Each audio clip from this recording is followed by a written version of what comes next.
안녕하십니까. 반갑습니다. 이번 시간에는 2021년 19회죠. 19회 사회복지조사론 기출문제를 풀어보도록 하겠습니다. 이번 시간에는 기출문제 중에서 앞부분을 우선 살펴보도록 하겠습니다.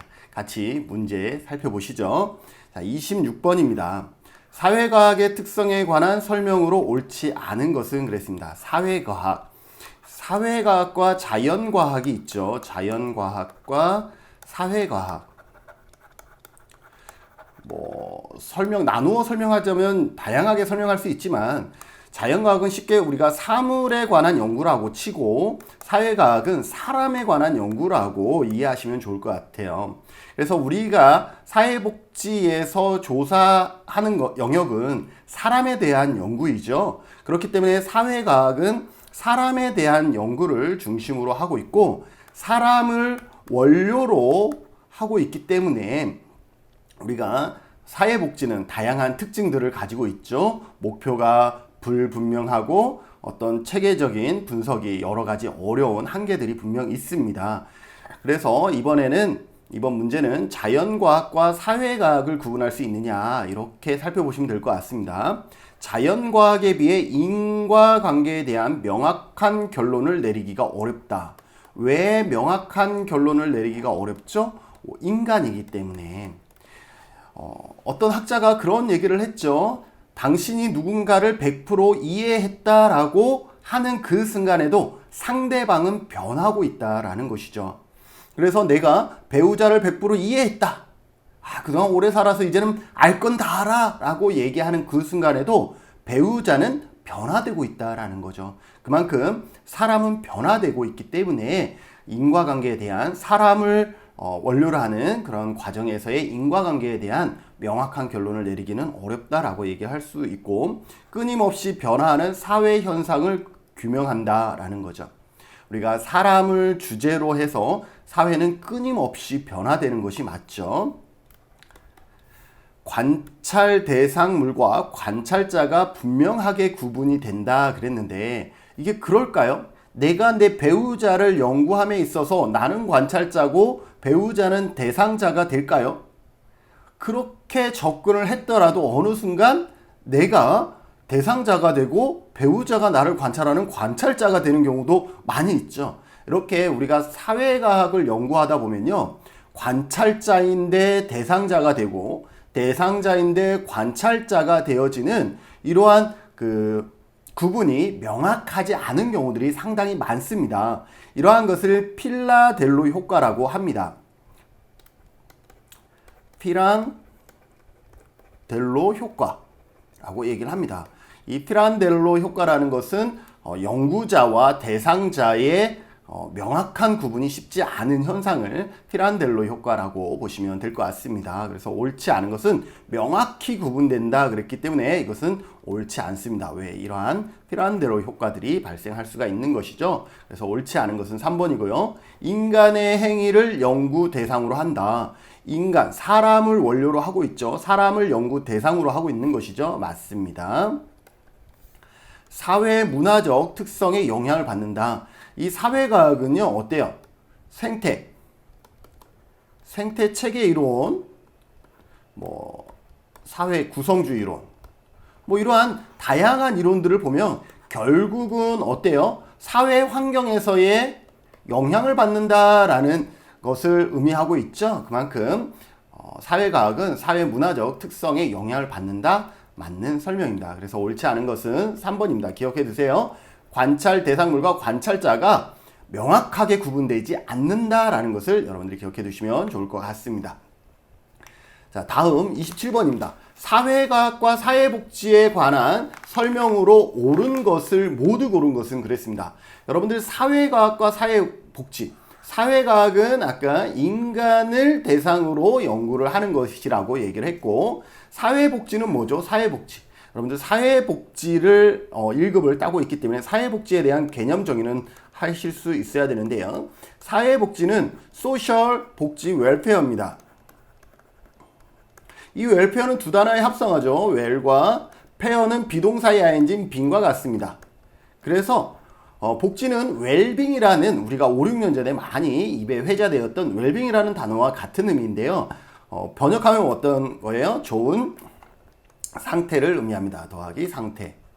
자, 좋은 상태가 되려면 어떻게 하느냐? 문제가 있으면 안 되겠죠. 그래서 문제가 해결되고 욕구가 충족되지 않으면 행복하진 않겠죠. 그래서 욕구가 충족돼야 됩니다.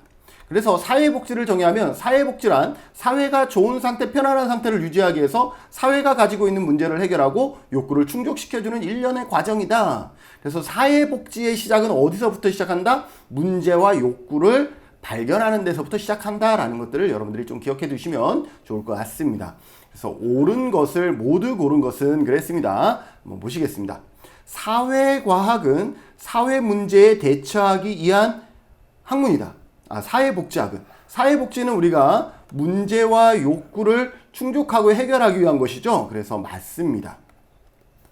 사회과학은 사회복지의 실천 지식의 제공 및 이론적 발전에 기여할 수 있다. 사회과학이라는 것은 어떤 조사나 연구잖아요. 이것은 결국은 이 조사나 연구를 통해서 우리는 뭘 할 수가 있어요? 이론을 만들어 낼 수가 있죠. 조사를 했더니 A라는 프로그램을 했더니 이분의 삶이 변화되었어. 그러면 A는 이분의 어떠한 문제를 해결하기 위한 어떠한 역할을 한다라는 거예요? 원인적 역할을 한다라는 그런 이론들을 우리가 밝혀나갈 수가 있겠죠. 그래서 사회과학은 사회복지의 실천적 지식의 제공 및 이론의 발전, 형성에 기여할 수 있다. 맞는 설명입니다. 사회복지학은 응용과학이 아닌 순수과학이다. 반드시 기억해 두세요. 사회과학은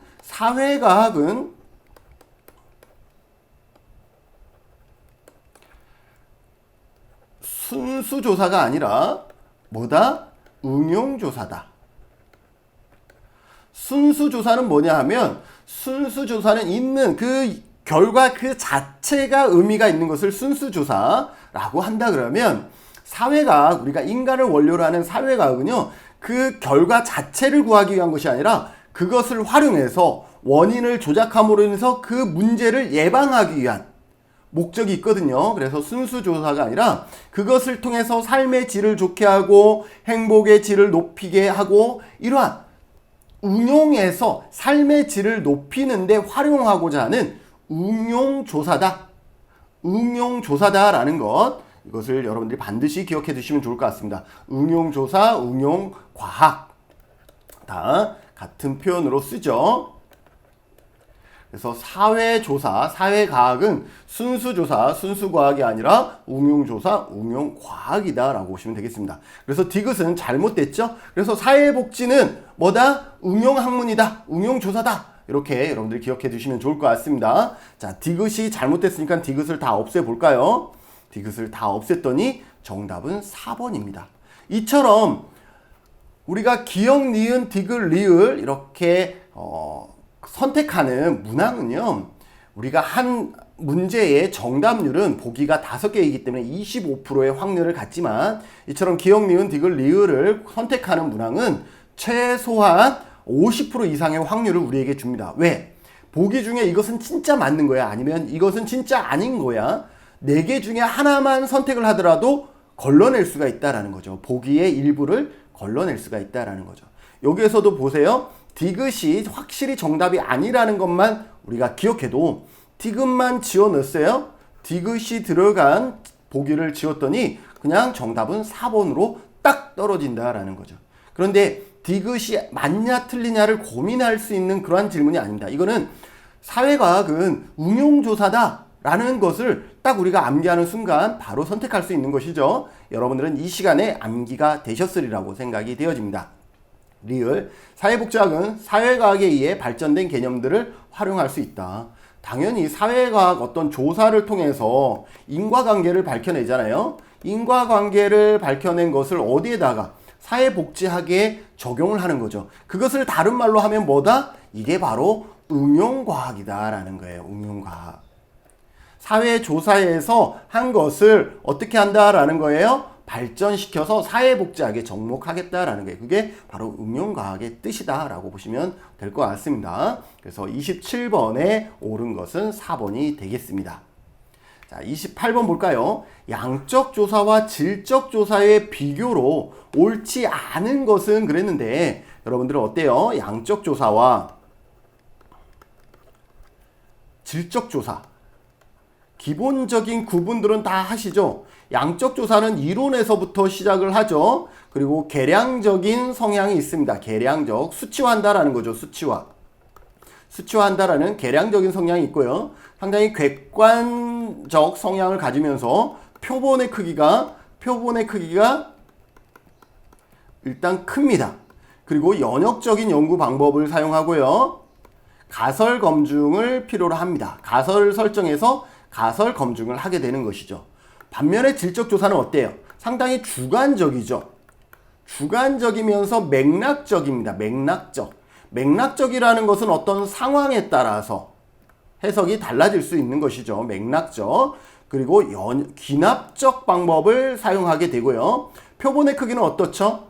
표본의 크기는 상대적으로 양적 연구에 비해서 작다라고 얘기할 수가 있고, 그러다 보니까 일반화를 목표로 하지 않습니다. 일반화에 목표를 두지 않는다. 그리고 관찰의 방법을 활용한다. 이러한 얘기만 하려고 그랬더니 여러 가지가 나오고 있죠. 이러한 양적 연구와 질적 연구의 대표적인 차이들은 여러분들이 머릿속에 이미 갖고 있으셔야 될 것 같습니다. 자, 그러면 기출에서 문제를 풀어볼까요? 1번, 질적 조사에 비해 양적 조사. 양적 조사는 표본의 크기가 상대적으로 크다. 양적 조사는 표본의 크기가 상대적으로 크다. 맞죠? 맞습니다.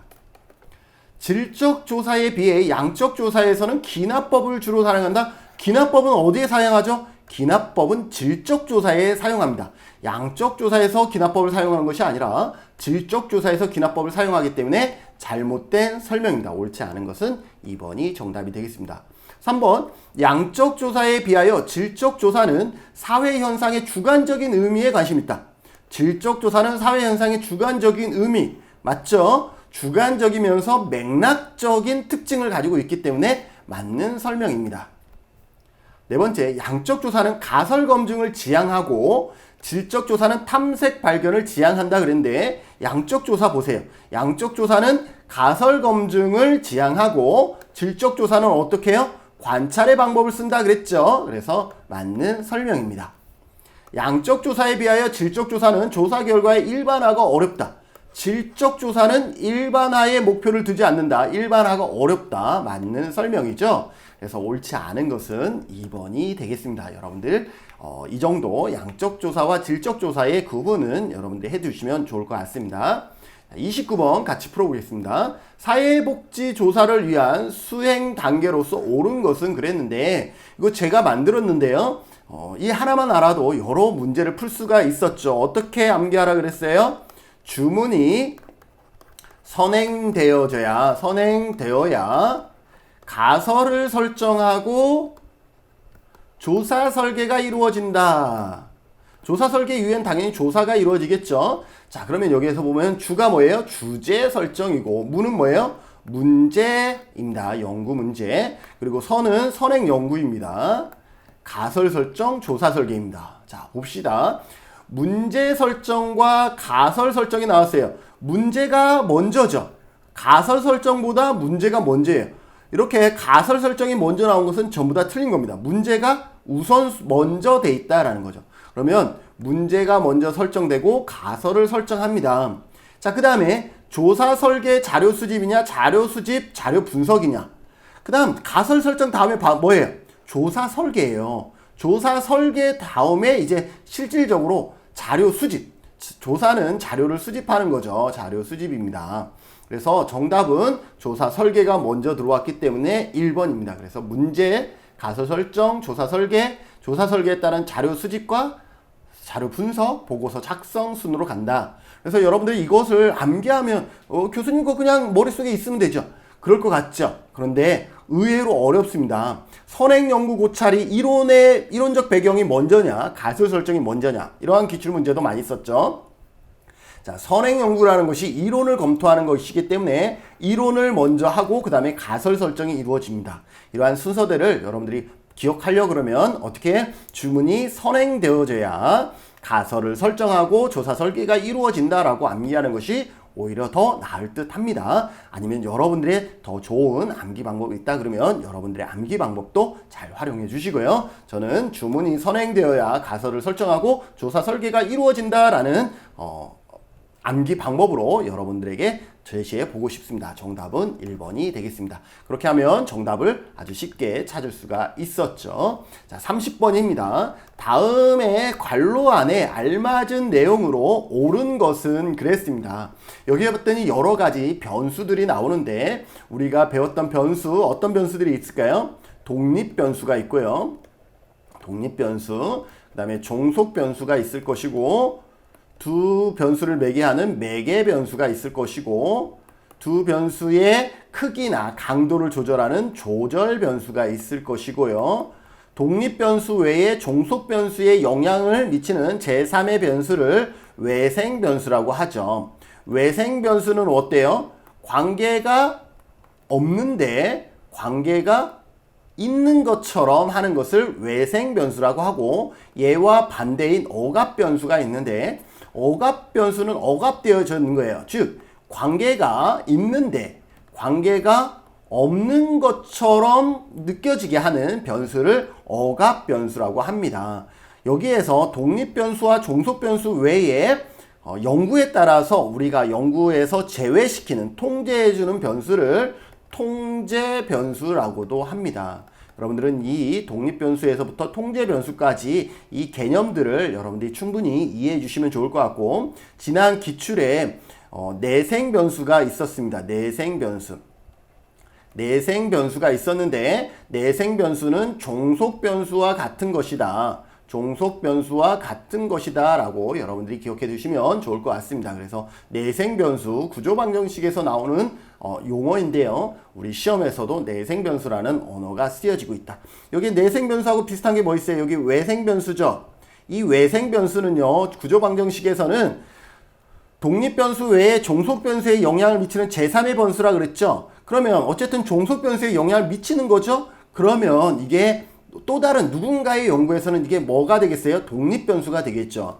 그래서 구조 방정식에서 외생 변수는 독립 변수를 의미하고요. 내생 변수는 종속 변수를 의미한다라는 것까지 여러분들이 기억해 두시면 좋을 듯 합니다. 자, 그러면 관련해서 문제를 풀어보도록 하겠습니다. 독립 변수 앞에서 독립 변수에 영향을 주는 변수. 이건 원래는 A이면 B이다로 A는 앞에 있기 때문에 독립, B는 뒤에 쫓아가기 때문에 종속 변수라고 암기해도 된다 그랬죠. 그런데 이 독립 변수인 A보다 더 앞에 있어. 그러면 이 변수를 뭐라 그랬어? 더 앞에 있으니까 선행 변수라고 얘기를 합니다. 그래서 3, 4, 5번 중에 정답이 있을 듯 합니다. 독립 변수의 결과인 동시에 종속 변수의 원인이 되는 변수. 이거는 바로 여기에서 설명했던 변수의 종류 중에서 하나를 선택해야 되는데 매개 변수입니다. 자, A이면 B다라고 되어 있는데 C가 있어요. 실제로 A이면 B다일 거라고 생각했는데 그게 아니야. A가 C에 영향을 미쳤고 C가 B에 영향을 미쳐서 마치 A이면 B인 것처럼 느껴졌을 뿐이지 실제 뭐가 있었다? 우리가 보지 못했던 C의 변수가 있다라는 거죠. 예를 들어서 신경안정제. 신경안정제를 먹으면 시험을 잘 본다. 여러분들도 막 심장 두근두근 1급 시험 보러 가는데 심장이 두근두근 뛴다. 그러면 안 되겠죠. 그러면 어떻게? 아침에 정로한 우황청심원 조금이라도 먹고 가시는 게 좋죠. 그러면 어떤 사람은 신경안정제를 먹으면 시험이 잘 봤어. 그러면 이렇게 얘기할 수 있어. 신경안정제를 먹으면 시험을 잘 볼 수 있을 것이 저를 잘 본다 라고 얘기를 해요. 실제로 점수도 좋았어요. 그러면 과연 신경안정제가 시험 점수와 인과관계가 있느냐라는 거죠. 그게 아니죠. 신경안정제를 먹으면 어떻게 돼요? 차분해지죠. 차분해졌기 때문에 시험을 잘 본 거죠. 이때 이 차분한 C는 뭐가 되는 거예요? 매개 변수가 되죠. 자, 근데 이 매개 변수를 잘 봅시다. C 입장에서 봅시다. A와 C 관계에서는 뭐가 되는 거예요? 여기에서의 하나의 가설이 발생하죠. 신경안정제를 먹으면 차분해진다. 그래서 이 매개 변수 C는 어떻게 돼요? 신경안정제 A의 종속 변수가 되고 있죠. 화살표 뒤에 있기 때문에 종속 변수가 되고 있어요. 그래서 독립 변수의 결과인 동시, 결과는 종속이랑 같은 말이죠. 또 여기서 종속은 시험을 잘 본다죠. 그런데 차분해진다 이 C는 시험을 잘 보기 위한 뭐가 되고 있어요? 원인이 되고 있죠. 그렇기 때문에 뭐예요? 종속 변수의 원인이 되는 변수, 이 변수를 뭐라 그런다? 매개 변수라고 얘기를 합니다. 그래서 여러분들이 이것을 여러분들이 기억해 두세요. 매개 변수는 독립 변수의 종속 변수, 즉 결과 변수이면서 종속 변수의 원인 변수, 즉 독립 변수다 라고 설명할 수 있어야 됩니다. 이 정도는 머릿속에 암기하고 계셔야 됩니다. 다른 변수에 다른 변수에 의존하지만 다른 변수에 영향을 미칠 수 없는 변수를 영향을 받아. 그런데 내가 주지 못해. A면 B다 해서 A는 영향을 주고 있죠. B는 뭐만 하고 있어요? 받기만 하고 있죠. 그래서 영향을 미칠 수 없는 변수에 의존, 받기만 하는 이 변수를 뭐라 그런다? 종속 변수라고 합니다. 종속 변수라고 얘기를 합니다. 그래서 독립 변수와 종속 변수에 모두의 영향을 미치는 제3의 변수를 뭐라 그러냐 하면 제3의 변수, 여기에 보면 외생 변수라고 있죠. 외생 변수는 관계가 없는데 관계가 있는 것처럼 한 거예요.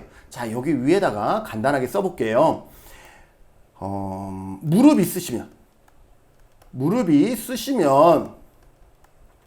비가 온다. 이거 OX. 어쨌든 할머니 할아버지들이 저도 그렇거든요. 저도 무릎이 이제는 아파요. 자, 무릎이 쓰시면 희한하게 비가 오더라고요. 자, 그러면 무릎이 쓰시면 비가 온다 OX. 이 상황은 맞는데 상황은 맞아요. 그러나 무릎이 쓰신 것이 원인이고 비가 오는 것이 결과의 관계는 아니죠. 여기에 뭐가 있어요? 기압이라는 것이 있습니다. 기압이 낮아지면 여기에 기압이 낮아지면 비가 내리는 거예요. 기압이 낮으면 비가 오는 거예요. 그리고 기압이 낮으면 무릎이 쑤셔요. 기압이 낮으면 왜 무릎이 쑤실까요?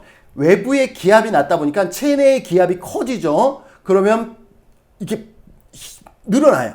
그러면 관절과 관절이 기압이 높다 보니까 어떻게 돼요? 이렇게 마찰이 되어지는 거예요. 마찰이 되어져요. 그러면 어떻게 돼요? 원인은 따로 있죠. 근데 이 기압은 누구한테 영향을 미치고 있어요? 무릎이 쓰신 독립 변수에도 영향을 미치고 있고 비가 오고 있는 종속 변수에도 영향을 미치고 있는 이 기압의 친구는 이 연구에서 어떤 변수가 되는 거죠? 외생 변수가 되는 거죠. 그래서 무릎이 쓰신 것이 비가 오는 것에 직접적인 관계가 아닌데도 불구하고 관계인 것처럼, 여기 보세요. 외생 변수, 관계가 없는데 관계가 있는 것처럼 보이는 변수를 외생 변수라고 얘기를 합니다. 이 외생 변수는 독립 변수와 종속 변수에 각각 영향을 미치는 제3의 변수라고 얘기할 수가 있죠. 그래서 여기는 외생 변수가 됩니다. 그래서 순서대로 하면 처음에 선행 변수, 두 번째 매개 변수, 종속 외생. 그래서 정답은 5번이 되겠습니다. 5번. 자, 이처럼 답을 찾아 나가는데 여러분들이 하나하나 꼼꼼하게 잘 짚어보시면 답이 그렇게 어렵지 않게 찾아질 수도 있다는 거 기억하시면서 두려워하지 마시라는 얘기를 전해드리겠습니다. 자, 31번입니다. 다음 관로 안에 알맞는 조사 유형을 모두 나열한 것은 그랬습니다.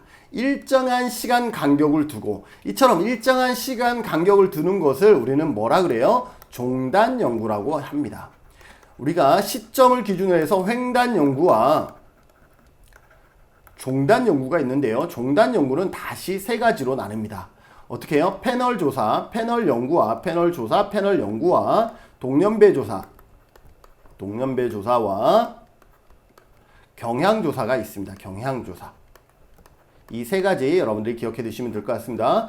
종단 연구에는 패널 연구와 동년배 연구, 경향 조사가 있다라는 것을 여러분들이 기억해 두시면 좋을 것 같습니다.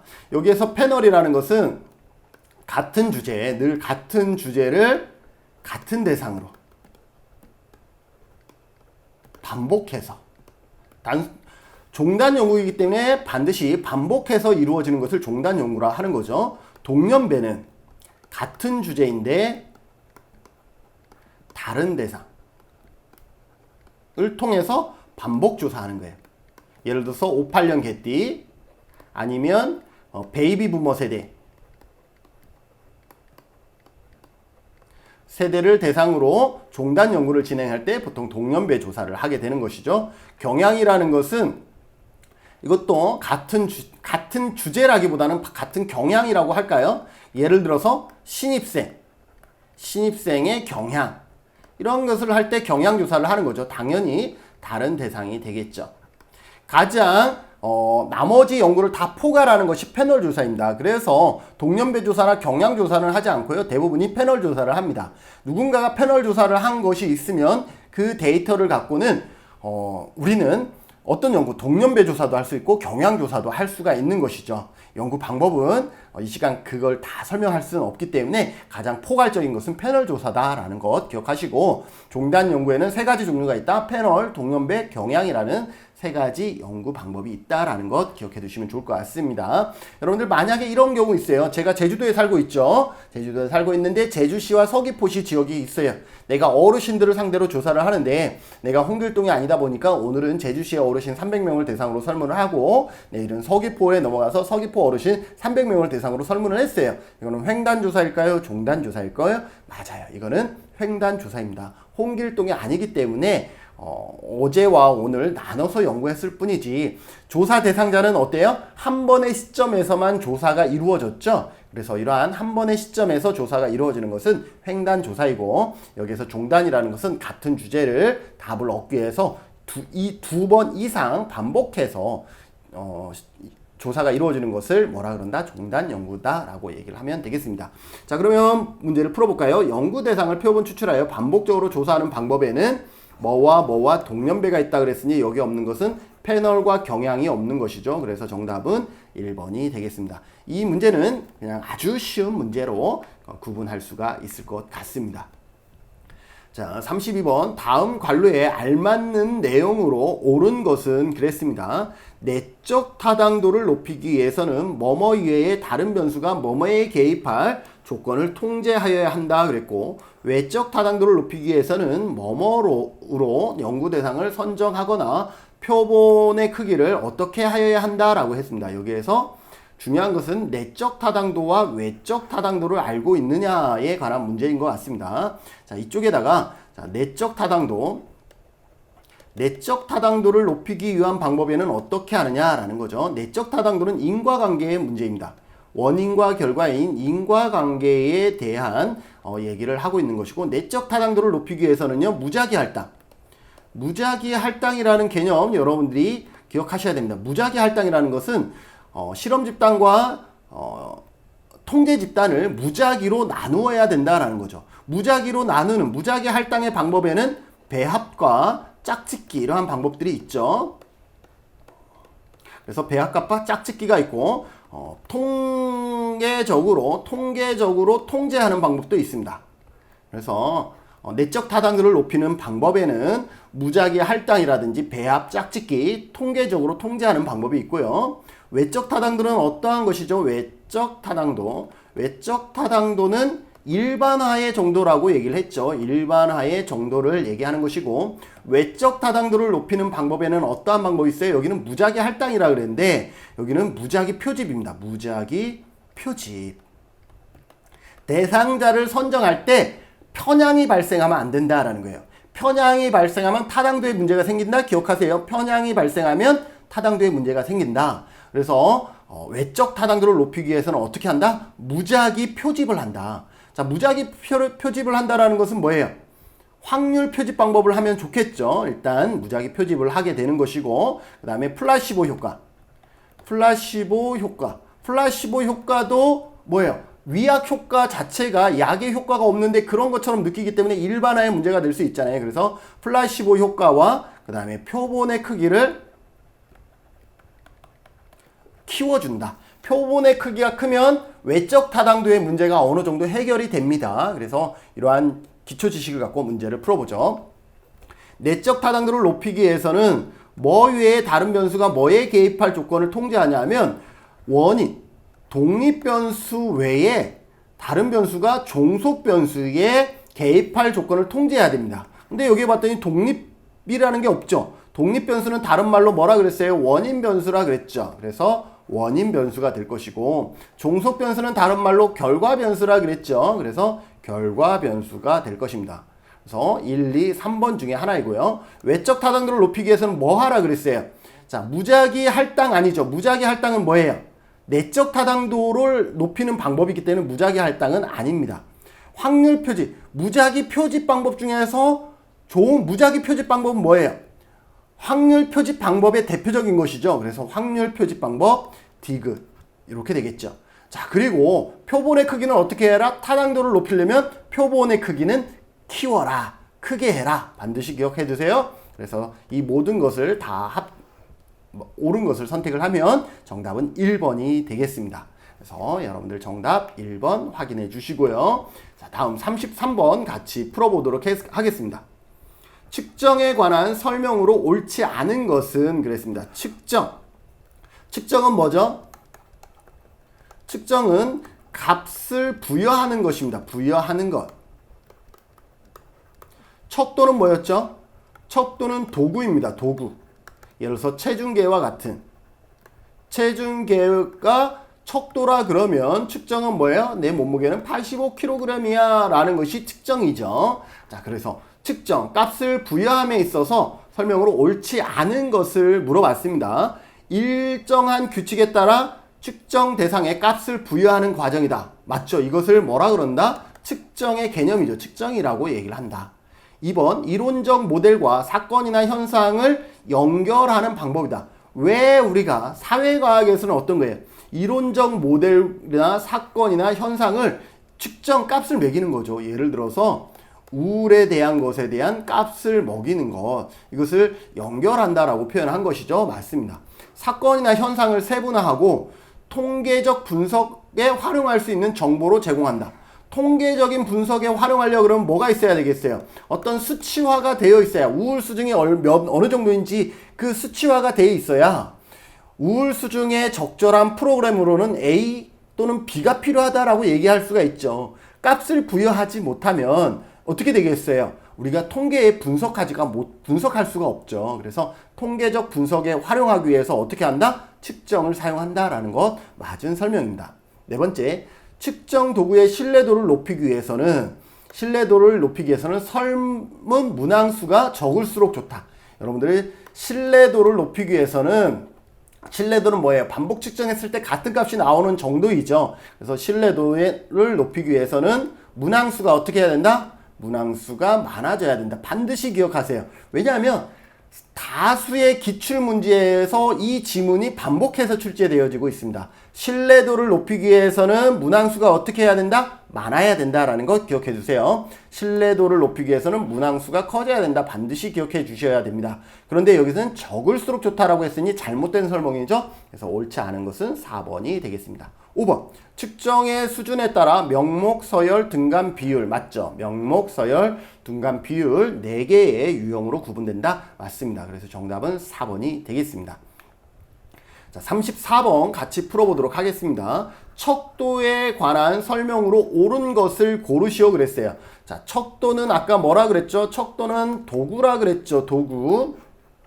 자, 도구. 척도에는 어떤 척도가 있다? 아까 측정에도 4가지 유형이 있는 것처럼 척도도 4가지의 유형의 척도가 있죠. 어떤 명목 수준의 척도, 명목 수준, 서열 수준, 등간 수준, 비율 수준의 척도가 있다라고 우리가 얘기할 수가 있겠죠. 여기에서 리커트 척도, 시험에 많이 나오는 리커트 척도는 뭐다? 서열 수준의 척도다 라고 보시면 되겠습니다. 그리고 나머지의 대부분의 척도도요, 전부 다 서열 척도예요. 어휘분화 척도라든지 사회적 거리분화 척도라든지 이러한 것들 전부 다 서열 척도입니다. 등간 비율 척도는 우리가 배웠던 것 중에 뭐밖에 없어? 서스톤 척도밖에 없어요. 서스톤 척도. 서스톤 척도는 가중치라는 단어, 척도치 또는 사전검사를 해서 이러한 단어가 들어가면 뭐다? 서스톤 척도, 즉 등간 비율 수준의 척도다라는 것만 기억해 두시면 나머지는 전부 다 뭐다? 우리가 배웠던 것은 서열 척도다라고 보시면 될 것 같습니다. 자, 명목 척도는 응답 범주에 서열이 없는 척도이다. 맞죠? 명목 척도는 어때요? 당신의 성별은 1번 남, 2번 여. 이처럼 남자가 숫자 1이라고 해서 남자가 높거나 숫자 2가 숫자가 크다 그래서 여자가 높은 거 절대 아니죠. 그냥 구분하기 위해서 사용되어진 서열이 없는 척도다. 맞습니다. 비율 척도의 대표적인 유형으로는 리커트 척도다 그랬는데 비율 척도 뭐밖에 없어? 우리 배운 거 서스톤밖에 없어요. 그러니 뭐다? 리커트 척도는 또 더불어 뭐였어요? 리커트 척도는 서열 척도입니다. 서열 척도. 리커트 척도는 서열 척도이고 등간 비율 척도는 서스톤 척도밖에 우리는 배운 게 없다. 그래서 니은은 잘못된 설명이고요. 그래서 옳은 것은 했으니까 니은을 다 지워보겠습니다. 니은을 지웠더니 정답은 3번 아니면 5번이겠네요. 그런데 기억이 맞았어요. 그럼 정답은 바로 5번이 되는 겁니다. 나머진 볼 필요도 없습니다. 자, 볼까요? 디귿. 비율 척도는 절대 0이 존재하는 척도이다. 맞죠? 비율 척도는 절대 0이 존재하는 척도이다. 맞습니다. 서열 척도는 변수의 속성에 따라 일정한 범주로 분류한다. 변수의 속성에 따라 예를 들어서 상중하로 구분할 수도 있죠. 이처럼 상중하 나오면 이거 뭐야? 등간 절대 아니에요. 서열 척도이다 라는 거 기억해 두시면서 옳은 것을 모두 고른 것은 니은을 제외한 기역, 디귿, 리을이 되겠습니다. 정답은 5번이 되겠습니다. 자, 다음 문제 35번 같이 풀어줘. 다음 사례에서 측정하고자 하는 타당도로 옳은 것은 그랬습니다. 타당도는 정확히 제대로 측정했느냐 아니면 다른 말로 측정하고자 하는 것을 측정했느냐 하고자 하는 것을 측정했느냐 이거와 같은 물이에요. 제대로 측정했느냐 측정하고자 하는 것을 측정했느냐 이것이 타당도의 개념입니다. 자, 연구자는 새로 개발한 우울척도 A의 타당도를 확인하기 위해서 우울척도를 확인하기 위해서 자아존중감 B와의 상관계수를 산출했다. 이거 뭐 이렇게 해도 되는 겁니까? 서로 다른 것을 비교하는 것도 가능한가요? 어쨌든 그 결과 A, B 상관관계가 매우 서로 다른 것을 비교했으니까 상관관계는 정말 엉뚜당뚜안하게 나오는 게 맞겠죠. 그래서 매우 낮은 것으로 확인되었다 그랬는데 자, 이게 어쨌든 만든 것 같아요. 왜? 타당도로 옳은 것을 찾으라 그랬으니 뭔가 이렇게 계측하는 방법도 있다라는 거죠. 자, 그러면 여러분들 기억하시나요? 타당도를 확인하는 방법에는 크게 세 가지가 있습니다. 어떻게 있죠? 크게 내용 타당도가 있고 기준 타당도가 있고 그 다음에 여기 보면 구성 타당도가 있습니다. 내용 타당도는요, 다른 말로 액면 타당도 또는 표면 타당도라고 얘기를 해서 이거는 누가 얘기하는 거? 전문가가 얘기하는 거예요. 전문가. 그냥 전문가가 얘기하면 되는 거예요. 내용 타당도, 액면, 표면 타당도 다 같은 말인데 전문가에 의해서 타당도가 검증되는 것을 뭐라 그런다? 내용 타당도라고 얘기를 합니다. 두 번째, 기준 타당도는 말 그대로 어떠한 기준과 비교해서 상관관계가 높으면 타당도가 높다. 상관관계가 낮으면 타당도가 낮다라고 설명하는 그러한 방법이죠. 기준에는 동시 타당도와 예측 타당도가 있습니다. 동시 타당도는 예를 들어서 여러분들이 제 강의를 들었어요. 듣자마자 조사론 시험을 모의고사를 봤는데 점수가 아주 좋았어. 그러면 이거는 동시 타당도에 가깝죠. 그래서 동시 타당도가 높다라고 얘기할 수가 있는 것이고 여러분들이 제 강의를 들었어요. 그리고 내년 시험에서 1급을 합격했어요. 그럼 어떻게 되겠어요? 지금 이 강의가 좋았는지 나빴는지 모르지만 나중에 합격했더니 합격률을 봤더니 전부 다 합격했어. 그러면 결국 이 강의는 좋았다라고 우리가 얘기할 수가 있는 것이죠. 그래서 미래의 사건과 비교해서 살펴보는 것을 예측 타당도, 동시 타당도는 현 시점에서 유사한 타당도 도구와 비교하는 것이죠. 근데 동시 타당도를 하려고 그러면 이미 개발된 또 다른 어떤 척도가 있어야 되는 한계가 있고 예측 타당도는 미래까지 기다려야 되는 한계가 각각 존재한다라는 것이죠. 다음 구성 타당도가 있습니다. 구성 타당도에는요, 이해 타당도와 수렴 타당도와 판별 타당도가 있습니다. 이해 타당도는 이론이라는 단어가 나오면 이해 타당도입니다. 어떤 이론에 근거해서 타당도, 그러니까 그 개념에 포함된 이론을 전부 다 포함했느냐? 그러면 타당도가 높은 것으로 간주하는 것을 이해 타당도라 그러고, 수렴 타당도는 동일한 것을 검증할 때 동일한 것을 우리가 측정하고자 하는 척도의 상관관계는 어떻게? 높아야 된다라는 것이 수렴 타당도고, 판별 타당도, 서로 다른 것을 측정하는 도구는 상관관계가 어떻게 낮아야 된다라는 것이 판별 타당도입니다. 그런데 저희 문제에서 봤더니 우울척도와 하나는 자아존중감이죠. 서로 다른 것을 보고 있죠. 서로 다른 것을 측정하는 것의 상관관계는 어떻게 된다? 낮아야 된다라는 것은 여기서 뭐예요? 판별 타당도에 해당되겠죠. 판별 타당도. 그래서 정답은 판별 타당도가 될 수가 있습니다. 그래서 정답은 2번이 되겠습니다. 자, 36번 같이 풀어보겠습니다. 신뢰도를 측정하는 방법으로 옳은 것을 모두 고르시오 그랬어요. 이번에는 신뢰도입니다. 신뢰도는 어떠한 개념을 갖고 있죠? 신뢰도는 반복 측정했을 때 같은 값이 나오느냐, 같은 값이 나오느냐를 살펴보는 것이 뭐예요? 신뢰도이죠. 이 신뢰도를 검증하는 방법에는 어떤 게 있어요? 검사 재검사법, 대안법, 반분법, 크롬바 알파법이 있습니다. 검사 재검사는 한 번 했던 검사를 다시 검사해서 처음에 했던 검사와 두 번째 했던 검사 사이에 값이 같은 값이 나오면, 유사한 값이 나오면 신뢰도가 높다라고 하는 것이고, 대안법은 A를 한 다음에 A와 유사한 또 다른 척도 B를 한 다음에 A와 B의 값을 비교해서 상관관계가 높으면 값이 유사하게 나오면 신뢰도가 높다라고 얘기할 수가 있는 것이고, 반분법은 A를 2분의 1로 나눈 거예요.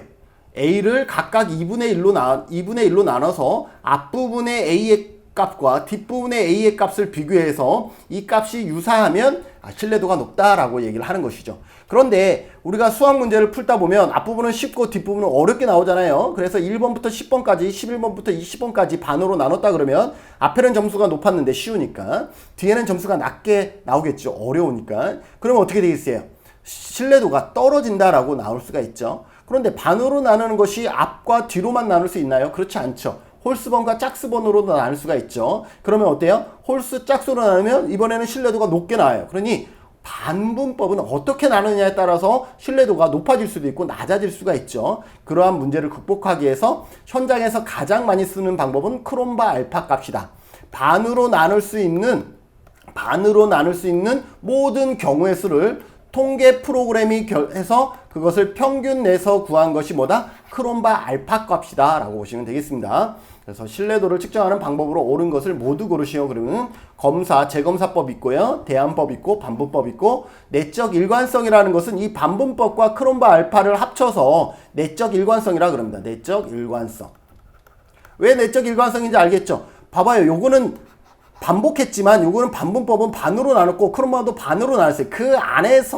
그 안에서 일관성이 있느냐 없느냐를 보고 있죠. 그래서 반분법과 크롬바 알파 개수를 합쳐서 내적 일관성이라 그럽니다. 그래서 여기에서 제시된 기역, 니은, 디귿, 리을 모두 다 옳은 것이 되겠습니다. 그래서 정답은 5번이 정답이 되겠습니다. 어렵지 않게 풀으셔야 됩니다. 37번, 다음 설명하고 있는 척도로 옳은 것은 그랬습니다. 사회복지사에 대해 느끼는 감정에 대해 해당 점수에 체크하시오 그랬습니다. 여기에 보면 1번 친절함 쪽에 가면 1번이고 불친절하면 7점입니다. 행복함, 불행함 그랬는데 그냥 요것만 딱 보더라도 여러분들은 이거는 그냥 정답이 어휘적 분화척도, 의미 분화척도, 어휘적 분화척도 전부 다 같은 거예요. 이러한 단어가 나오면 이거는 정답은 4번이구나 라고 찾으셔야 됩니다. 어휘적 분화척도는 어떻게 하는 거예요? 서로 다른 형용사를 앞 뒤에다가 이렇게 배치를 하는 겁니다. 행복한, 매우 행복하지 않은 이것이 아니라 행복한에 반대되는 개념인 불행한을 반대에 배치하고 있는 거죠. 친절함의 반대는 매우 친절하지 않다가 아니라 불친절하다라는 서로 다른 형용사를 이렇게 앞뒤로 배치해서 이렇게 자유롭게 체크할 수 있도록 한 것을 어휘분화, 의미분화 척도라고 얘기를 합니다. 여기서 아까 서스톤 척도는 얘기했었죠? 뭐라 그랬어요? 비율 척도, 등간 비율 척도로서 가중치와 척도치 사전 검사를 실시한다 나오면 서스톤 척도라고 얘기한다라고 얘기를 했었죠. 이 정도 설명하고 이번 시간에 몇 회? 제20회 19회죠. 19회 사회복지조사론 기출문제 앞부분은 마치고요. 다음 강의에서는 19회 사회복지조사론 뒷부분의 기출문제를 계속 이어서 나가도록 하겠습니다. 더불어서 2020년 제20회 사회복지사 1급 합격을 위해서도 저희 복지인연구소 말말복지 김진우는 함께 하겠다. 여러분들이 제 강의를 좋아요, 구독하기를 많이 눌러주시면 눌러주실수록 제가 더 많은 영상들을 유튜브에 올리겠다. 협박인가요? 절대 그렇지 않고요. 왜냐하면 여러분들이 그래도 도움이 된다라고 하면 저도 힘이 나서 잠자는 시간까지 극복하면서 영상을 찍겠죠. 근데 도움이 안 된다 그러면 이러한 노력이 정말 무의미한 노력이 될 수 있잖아요. 제가 이거 돈 받고 올리나요? 이렇게 올려서 많은 돈을 버나요? 절대 그렇지 않습니다. 하루에 1,000원 들어올까 말까. 수익은 발생해요. 1,000원 들어올까 말까. 아주 작은 돈이 들어오는데 제가 이렇게 한 강의를 찍으려고 준비를 하면요. 파워포인트 작업에서부터 제가 한번 먼저 풀어봐야죠. 그리고 이렇게 하고 편집하고 몇 시간이 소요가 됩니다. 1,000원 벌려고 몇 시간 투자하는 그런 비효율적인 사람은 아니거든요. 다만 여러분들이 강의를 좋아하고 이 강의를 통해서 도움을 받는다 그러면 저는 몇 시간을 그 1,000원과 맞바꾸면서 투자하겠다라고 생각하시면 될 것 같습니다. 이번 기출 문제 풀이는 여기서 마치고요. 다음 강의에서 사회복지조사론 19회 뒷부분 마저 풀도록 하겠습니다. 수고하셨습니다.